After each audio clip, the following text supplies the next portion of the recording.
This lunch in town this Tuesday afternoon, still to come. We find out if this Brit actor reckons he's any good in his latest TV drama, The Reckoning. It's Max Beasley. Tom, Patrician time now, and if you're more skinted than minted, then we could have the answer to all your money problems. We are giving away a bank-busting £25,000. A chance to win. All you have to do is get this question right. Of luck. According to the papers, all of the royal wedding invites have been sent out, so if yours hasn't arrived, then you're not going. But no, ours hasn't arrived either. It seems that some of those who have received an invitation still aren't very happy because they haven't been allowed to bring their partners. So would you go to a wedding if it was a -1 rather than a +1? That one, definitely. I'd go if it was a half an invitation. You'd only need a half. I'd only need a half, yeah. I could squeeze room for a small one. Weddings and things like that, I think, are different to your average dues, and I wouldn't go without Paul. And most people that know me know Paul and would invite both of us. Work dues, though, you very rarely get to take a +1, and it really infuriates me. And a certain amount of works dues you have to go to because they're works dues, and I do the bare minimum. Because if I can't go with Paul, then you know, you're at work enough without the family, so it's quite nice to sort of get home when you can. I think that's a bit pathetic. I don't. What are you? I don't. Oh, mother unit! If I get an invite, and it's just me, well, you can just get on. You eat enough for two. She's tall enough for two people. All right. If I get an an invite, you know... What about kids? What's the big deal about this? If you get invited, just go along and have a good time and celebrate the fact you can get a bit drunk and no one can see. No. And there'll be no recriminations when you get home. But who's going to carry you home? And also, this thing about not kids at weddings as well, it does get my goat. I completely agree with that. If I've got to buy a present, pay for accommodation and travel, you can have my kid. Weddings are expensive to go to. No kids and no partners if it's no dogs. I think if it's... well, I wouldn't go to a wedding on my own, no, without Mark, because I find them, you know, mostly boring, all them speeches and everything. And it'll be different when it's yours, Carol. Yeah, mine won't be boring. If you've got kids, you can leave early. He's going to suffer as well, so he's coming along with me, otherwise I'm not going. And as for kids, I definitely wouldn't have kids at my wedding. I'm not going to have kids. Mark? I'm not. No, because the thing Mark is... not allowed. It's my wedding. It's my wedding. It's our wedding, and we will have who we want there. Yeah. And you know, it's about you. You didn't have kids at your wedding. Just my own, very modern. Up down the aisle, ruining everybody's It's fun. a family like day. I say, just my own. It is a family day, isn't it? And if you don't, It's not. it is. Weddings and funerals are about families. It's not your family day. It's my family Day out for your kids. Hang on. You know, we talked about dogs earlier, getting so high-pitched. There were dogs around the country. Keeping with the whole wedding thing, but moving it on slightly, there's a survey out today, there's a wedding news. A study carried out by First Bank Direct has found that more than a third of couples now shun the traditional wedding gift list and ask for cash instead. But 39% of people asked say that cash is too impersonal a gift to give. Would you be happy to, I don't know, sign a cheque over, or even some invitation to just have the bank details on? Would you be happy about that? Really impersonal.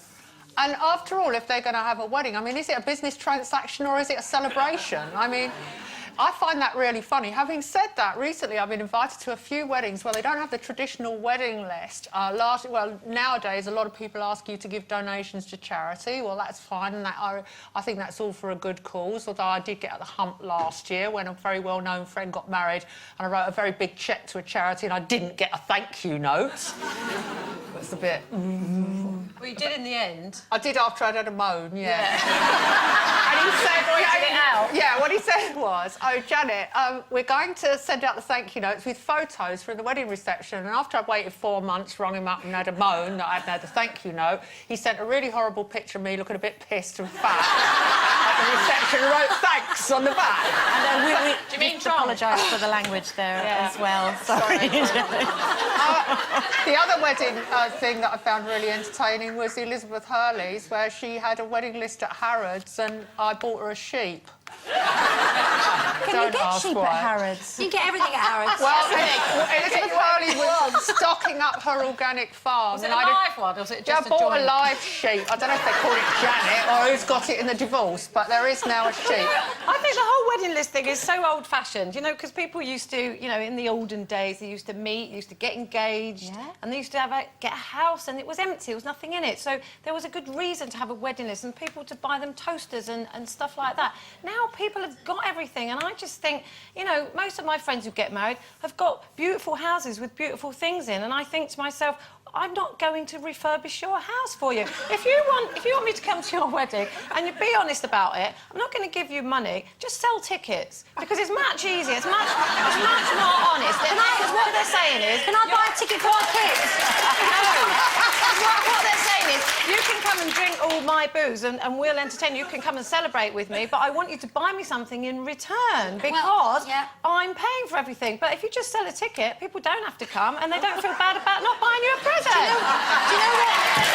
That's very true. But I think... Roll up, The problem, I think, stems from the fact that people are greedy with their weddings. People want great big weddings like they see in the magazines, and the people in the magazines aren't even paying for them themselves anyway. So people have great big weddings and they think, well, I'll do all the money on the wedding and everybody else can pay for the honeymoon. Yeah, that's happening. My feeling is, if you know someone well enough to invite them to your wedding, you should trust that they know you well enough to pick a present for you. That's my feeling. Have a smaller wedding. You might end up with a lot of stuff that you don't want then. You see, my idea is this. I'm not going to have a wedding list, definitely. I might have a wine list. And then people can look on the wine list and think, oh, I'll buy that, but, you know, different prices. I wonder why, Carol. Go to the off-licence and just write a wine list. My sister gave me an ironing board. I don't know what she was trying to say. What about the notion that, you know, I can appreciate what you're saying, especially, you know, people are starting second time round and what have you, or have already moved in together. But the idea that maybe you can give someone a choice, because I know when I got married again, it's coming up to 2 years now, we weren't going to bother, but people were asking us, well, what do you want? We were saying, no, it's fine. No, we want to get you something. So in the end, we just set up a thing saying you can get us some gift vouchers and we'll kind of sort out later. Or get us nothing, which we don't mind, or give money to a charity. So there was options there, but we genuinely didn't mind if people didn't get us anything at all. We just minded if they brought their kids. If you're buying a ticket, you can buy one for your kid, can't you? But you know, some department stores, they do, and I know this for a fact, I know someone who used to work in a wedding list department, and she said that people come in, and what the store does is just generate a list, just a list of anything. You know, they don't go in and choose it, but then people buy things off the list, they pay for them, so the money goes into a pot, and then the couple go into the store and just spend the money on whatever they like. You know, clothes, shoes, handbags, whatever. Nice. Yeah, no, and that happens. That's why, you know, never trust a wedding list. Oh! Wine list is different. Yeah. I'm getting you a bottle of lager then, Carol. Thanks, that'd be nice. Right, talking of weddings, it's now only just over 2 weeks until Prince William and Kate Middleton's big day. And in the run-up to the royal wedding of the decade, we are running some special polls to find out what you think about the forthcoming nuptials. Now, new questions have been added just today, so log on to our website to find them, itv.com/Lusumin. The results of the polls will be discussed on the programme in the near future.